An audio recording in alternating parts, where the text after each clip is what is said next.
Hello everyone. तो मेरा नाम है प्रणय चौधरी और हम लोग आज स्टार्ट करेंगे फिजिक्स पढ़ना। तो चलिए हम लोग स्टार्ट करते हैं। हम लोग का टॉपिक आज का है रिफ्रैक्शन।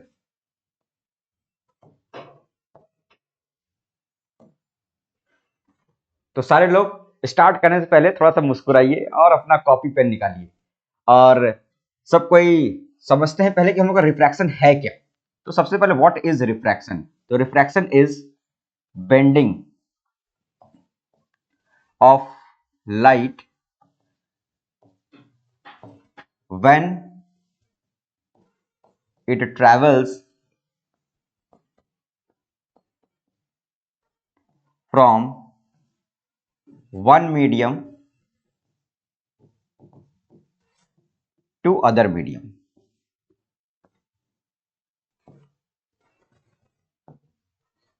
क्या मतलब है इसका कि लाइट जब एक मीडियम से दूसरे मीडियम में जा रही है तो ये बेंड कर जा रही है। इसको मैं समझते हैं हम लोग। जैसे अगर मान लीजिए हम लोग का ये एक मीडियम वन है, दिस इज मीडियम वन, और ये हम लोग का मीडियम टू है।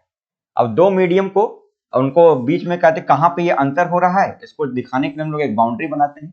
इसको हम लोग कहेंगे बाउंड्री।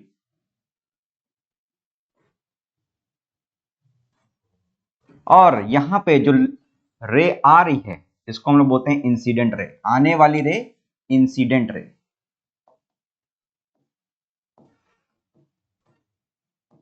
और जहां पे टकरा रही है वहां पे अगर हम लोग सरफेस से एक परपेंडिकुलर लाइन ड्रॉ करते हैं तो इसको हम लोग बोल देते हैं नॉर्मल। अब ये जो हमारी रे है, जो आने वाली रे है, इसके जाने का जो रास्ता था, सीधा रास्ता की हम बात करें तो ये सीधा रास्ता ऐसे जा सकता था। लेकिन ये अगर अपने रास्ते से भटक जाए, इसी को हम लोग कहते हैं रिफ्रैक्शन। तो ये मीडियम वन से जैसे ही मीडियम टू के बाउंड्री पे आया तो ये अपने रास्ते से भटक गया। हो सकता है कि वो ऐसा चला जाए, या हो सकता है कि वो बाउंड्री से पे आया और नॉर्मल के ये आया, यहाँ टकराया और ये जाना इधर था और ये दूर चला गया। तो या तो ये नॉर्मल के पास आ सकता है या तो ये नॉर्मल के दूर जा सकता है। दोनों ही केस में हम लोग क्या बोल रहे हैं कि लाइट रिफ्रैक्ट कर रही है। और ये कब पास आ रही है और कब दूर जा रही है इसको हम लोग आगे समझेंगे। तो इसके आगे हम लोग देखते हैं कि हम लोग के पास कि what is the cause of refraction, क्यों रिफ्रैक्शन हो रहा है। Cause of refraction. तो कॉज ऑफ रिफ्रैक्शन की अगर हम लोग बात करें तो लाइट की स्पीड हर एक मीडियम में अलग होती है। Light travels with different speed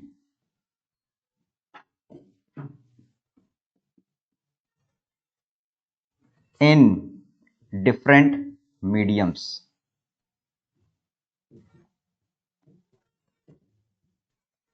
her medium में लाइट की स्पीड अलग होती है। एयर में ट्रेवल करेगी अलग स्पीड, ग्लास में ट्रेवल करेगी अलग स्पीड, वाटर में अलग स्पीड। तो हर मीडियम में इसकी स्पीड चेंज हो जा रही है और इसी के कारण ये रिफ्रैक्ट हो रहा है। तो बात आ रही कि अच्छा, स्पीड के चेंज होने से ये बेंड क्यों कर रही है। तो इसका आंसर जानने के लिए हमको थोड़ा सा इंतजार करना पड़ेगा। और क्लास 12th में हम लोग वेव ऑप्टिक्स पढ़ेंगे तो वहां पे हम लोग को ये क्लियर कट दिख रहा होगा कि जब हम लोग इसको बनाएंगे, इसके रास्ते को ड्रॉ करेंगे वेव ऑप्टिक्स के थियरी को यूज करते हुए, तब हमको दिखेगा कि वेलोसिटी के चेंज करने से इसका डायरेक्शन चेंज क्यों हो रहा है। लेकिन अभी हम लोग केवल इतना जानेंगे कि अगर लाइट एक मीडियम से दूसरे मीडियम में जा रही है तो उसका स्पीड अलग है और इस कारण से ये रिफ्रैक्ट कर रही है। इसके आगे हम लोग एक बड़ा ही प्यारा सा एक कॉन्सेप्ट है जो हम लोगों ने, एक फॉर्मूला जो कई बार हम लोगों ने देखा हुआ है, V is equal to F lambda. यहां पे V हम लोग की क्या है, V है velocity, velocity of light. F है फ्रीक्वेंसी और लैम्डा हम लोग का है वेवलेंथ। तो यहां अगर हम लोग देखें, ये जो फ्रीक्वेंसी है, फ्रीक्वेंसी ये सोर्स की प्रॉपर्टी होती है। सोर्स मतलब लाइट कहां से आ रही है, बल्ब से आ रही है, सन से आ रही, कहां से आ रही है। और ये वेलोसिटी एंड लैम्डा अगर इन दोनों की बात करेंगे तो ये हम लोग की मीडियम की प्रॉपर्टी होती है। तो यहां क्लियर समझ में आ रहा है कि मीडियम पे हमारा वेलोसिटी डिपेंड कर रहा है और वेवलेंथ डिपेंड कर रहा है। मतलब मीडियम के चेंज होने से वेलोसिटी भी चेंज होगी और वेवलेंथ भी चेंज हो जाएगा, लेकिन सोर्स उस पर कोई फर्क नहीं पड़ रहा है, इसीलिए रिफ्रैक्शन में हम लोग का फ्रीक्वेंसी सेम रहता है। तो हम लोग कह सकते हैं कि ड्यूरिंग रिफ्रैक्शन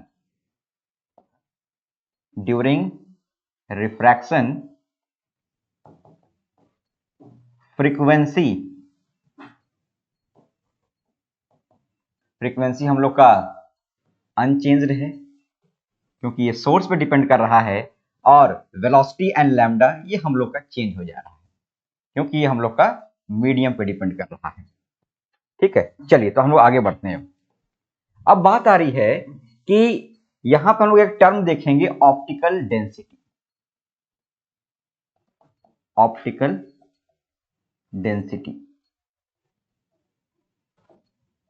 डेंसिटी की जब हम लोग बात करेंगे तो ये डेंसिटी हम लोग का मास डेंसिटी से अलग है, और ये किस पे डिपेंड करता है, ये हम लोग वेलोसिटी स्पीड के टर्म्स में बताते हैं। तो जिस मीडियम में, अगर हम यहाँ पे दो तरह का बात करेंगे, एक हम लोग बात करेंगे डेंसर और दूसरा हम लोग बात करेंगे रेयरर। तो डेंसर किसको कहते हैं और रेयरर किसको कहते हैं? जिस मीडियम में स्पीड लाइट की क्या हो जाए, कम हो जाए, उस मीडियम को हम लोग कहेंगे डेंसर, और जिस मीडियम में लाइट की स्पीड ज्यादा हो जाए तो उसको हम लोग कहेंगे रेयरर। अब इसको समझने के लिए हम लोग ये देखते हैं कि डेंसर, इससे कुछ लग रहा है कुछ भीड़ भाड़ वाली चीज की नाम बात हो रही है। तो भीड़ भाड़,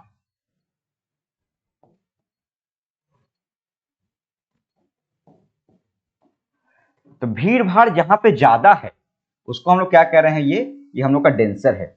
और यहाँ पे प्रयागराज में एक जगह है चौक, जो कि बड़ी ही भीड़ भाड़ वाली जगह है, और दूसरा है सिविल लाइंस, वो थोड़ा भीड़ भाड़ वहां पे कम रहता है। तो हम लोग डेंसर मीडियम को क्या कह देंगे, इसको हम लोग कह देंगे चौक। और रेयरर मीडियम को हम लोग क्या बोल देंगे, इसको हम लोग बोल देंगे सिविल लाइन। तो जैसे ही हमने इसको इस तरीके से समझा कि डेंसर मतलब क्या है, चौक, और चौक में हम लोग की स्पीड क्या हो जाएगी, कम हो जाएगी। तो डेंसर में स्पीड क्या हो गई, कम, और रेयरर मतलब हो गया सिविल लाइन, और सिविल लाइन में हमारी वेलोसिटी क्या हो जाएगी, ज्यादा हो जाएगी। तो जैसे ही लाइट रेयरर मीडियम में पहुंचेगी उसकी स्पीड क्या हो जाएगी, ज्यादा। जैसे एग्जाम्पल के लिए अगर हम लोग ग्लास की बात करें, तो ग्लास की अगर हम लोग बात करें और एयर की बात करें, तो अगर वेलोसिटी इन ग्लास और वेलोसिटी इन एयर, तो एयर जो है यहां पे लाइट की स्पीड क्या है, ये हम लोग की ज्यादा है, और ग्लास में क्या है, कम है। तो हम लोग ये कह सकते हैं कि जो ऑप्टिकल डेंसिटी है वो ग्लास की वो ज्यादा है और एयर की कम है, क्योंकि वेलोसिटी ग्लास में कम है, जहां पे वेलोसिटी कम होगी वो डेंसर मीडियम होगा। ठीक है, चलिए तो अब हम लोग आगे देखते हैं कि ये तो हम लोग समझ गए कि ऑप्टिकल डेंसिटी क्या है। अब हम लोग बात करते हैं कि ऑप्टिकल डेंसिटी किस फिजिकल पैरामीटर पर डिपेंड करता है। तो जिस फिजिकल पैरामीटर पर डिपेंड करता है उसका नाम है रिफ्रैक्टिव इंडेक्स। Refractive index. और यहां पे हम लोग दो तरीके का रिफ्रैक्टिव इंडेक्स पढ़ेंगे। एक हम लोग पढ़ेंगे एब्सोल्यूट,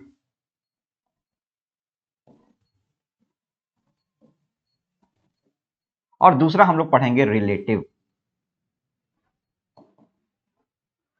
दो तरीके का रिफ्रैक्टिव इंडेक्स हो गया, एक हो गया एब्सोल्यूट और दूसरा हो गया रिलेटिव। इसको हम लोग डिनोट करते हैं म्यू से, या इसको करेंगे हम लोग एन से डिनोट करेंगे, और इसको भी हम लोग म्यू और एन से करेंगे, लेकिन यहां पे हम लोग लगा देंगे 1 म्यू 2, या हम लोग लगा देंगे 1 एन 2।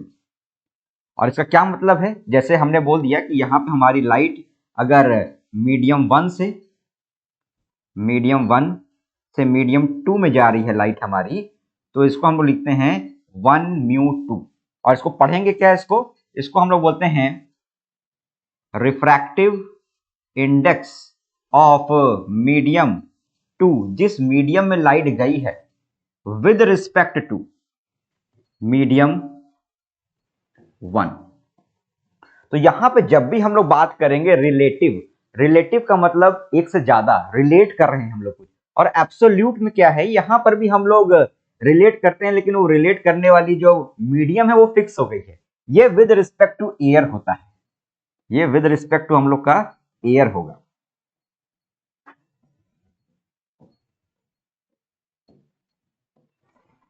अच्छा, हम लोग थोड़ा सा इस टर्म को समझते हैं कि एब्सोल्यूट और रिलेटिव क्या है। एब्सोल्यूट और रिलेटिव टर्म का मतलब क्या है?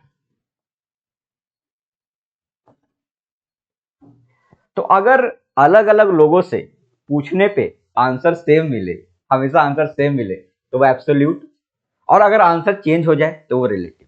चलिए, जैसे हम लोग एग्जांपल लेते हैं कि हम लोग क्लास में सारे बच्चों को समोसा बंटवाना है।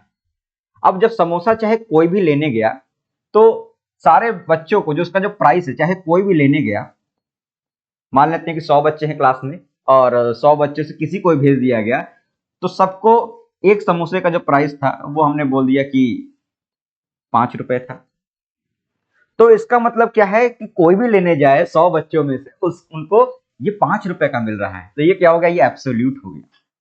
अब बात आ रही है कि अब उन सब बच्चों से अगर अलग अलग पूछा जाए कि अच्छा ये बताओ कि इसका टेस्ट कैसा है, तो कोई बोलेगा कि अरे बड़ा टेस्टी है, कोई बोलेगा कि नहीं थोड़ा सा नमक कम है, कोई बोलेगा थोड़ा सा तीखा ज्यादा है।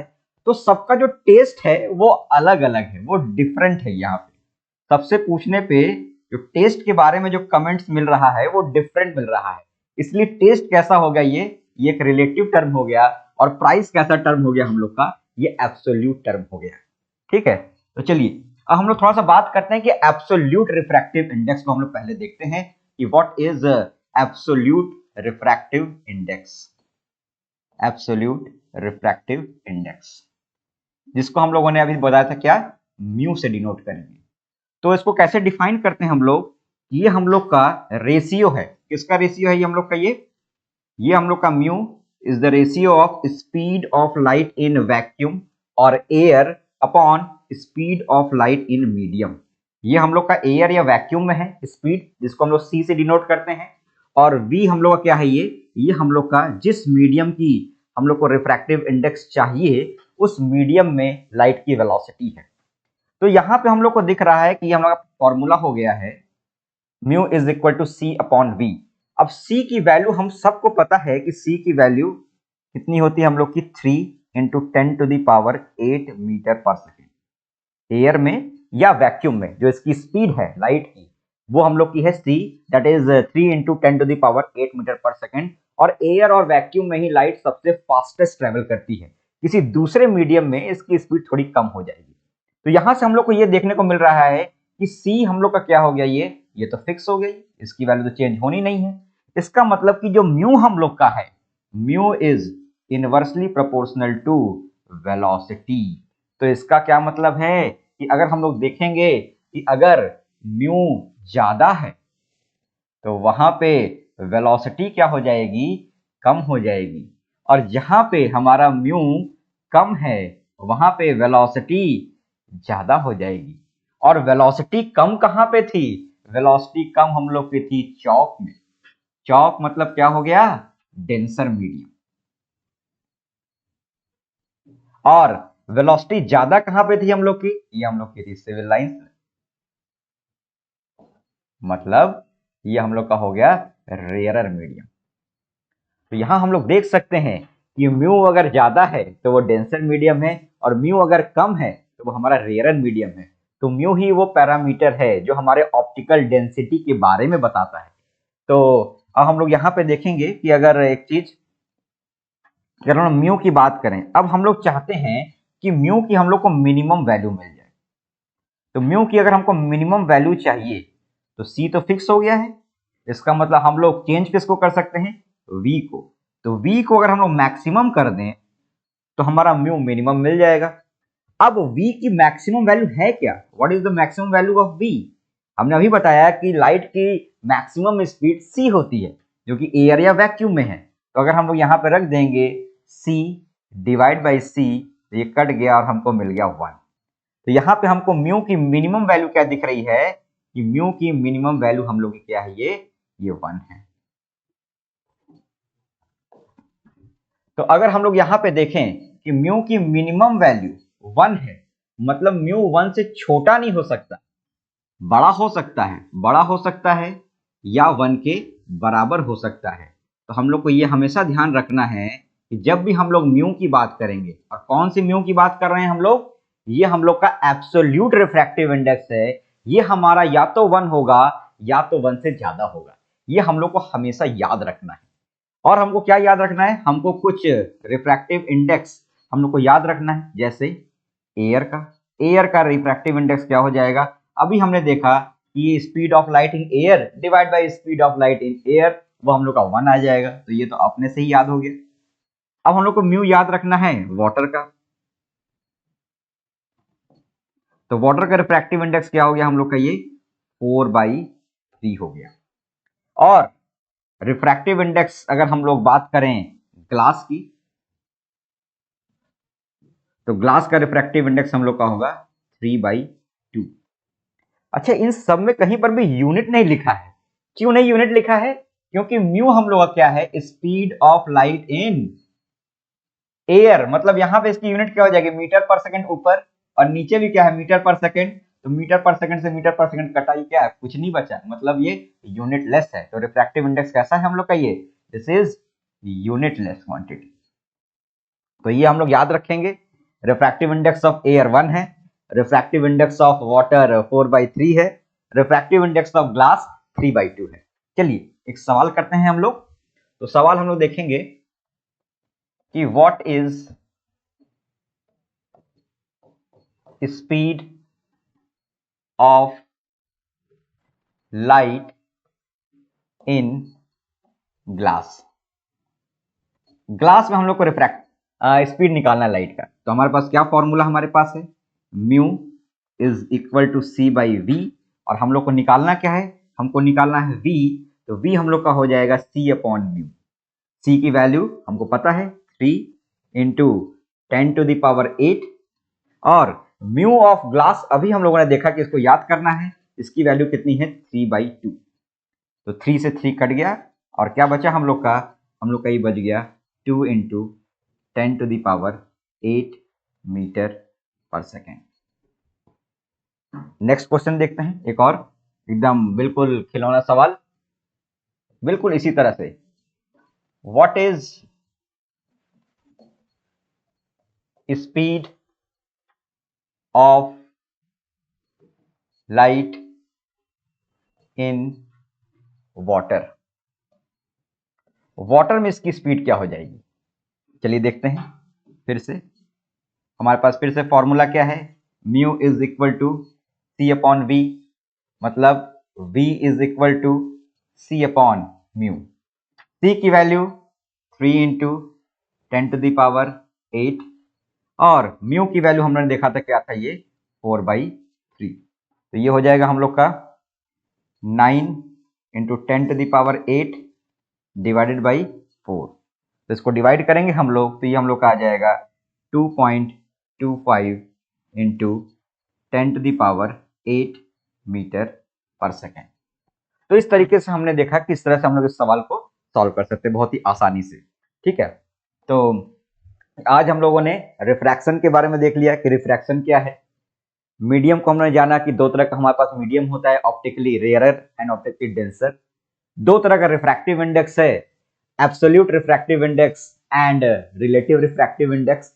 तो चलिए रिलेटिव रिफ्रैक्टिव इंडेक्स का थोड़ा सा हम लोग केवल देख लेते हैं, इसको डिटेल में हम लोग नेक्स्ट क्लास में पढ़ेंगे, रिलेटिव रिफ्रैक्टिव इंडेक्स। तो इसको हम लोग किससे डिनोट करते हैं, 1 म्यू 2 से डिनोट करते हैं।